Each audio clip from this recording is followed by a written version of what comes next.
Hi, my name is Deke Jones. I'm currently a student at Texas A&M Commerce, and as part of the curriculum for one of my math classes, I had to come up with a math pair project. So I decided to do mine over No Limit Hold'em. I first had to come up with a problem that was testable. So I decided to come up with a situation where a player is dealt pocket aces. The player then is going to move all in, which means they bet all their remaining chips. So I wanted to find out what the odds of the player winning would be if all 7 other players called his all in, and how many times does one of the other hands win. I expected pocket aces to win the majority of the time. However, I also thought one of the other 7 hands would win the majority of the time.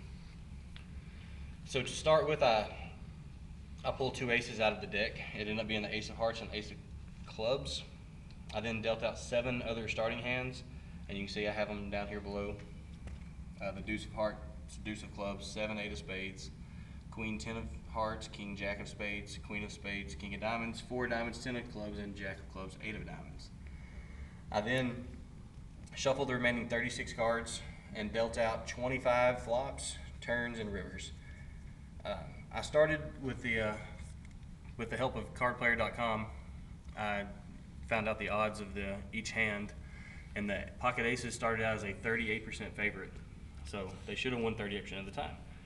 Well, after I dealt out my 25 flops, turns, and rivers, my results showed that my hypothesis was correct. It did win the majority of the times, but it won a lower percentage than what was originally expected. It actually ended up winning, according to my chart over here, 24% of the time, which is a 14% decrease. And I think this was because I only ran it 25 times. I would have to run it several million times to come up with the percentages they used. I also found power rankings for initial 2-card starting hands, and you can see them above. Obviously, your pairs are your strongest hands, starting with aces down to the deuces, and then you have your suited cards and your unsuited cards.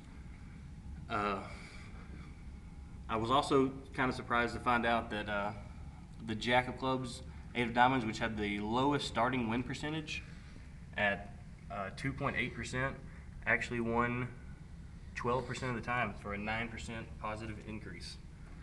So all in all, I think it's an application that could be useful for anyone using proportions, percentages, and that's about it. I organized my data into spreadsheets so it was easier to read for everyone. Hello.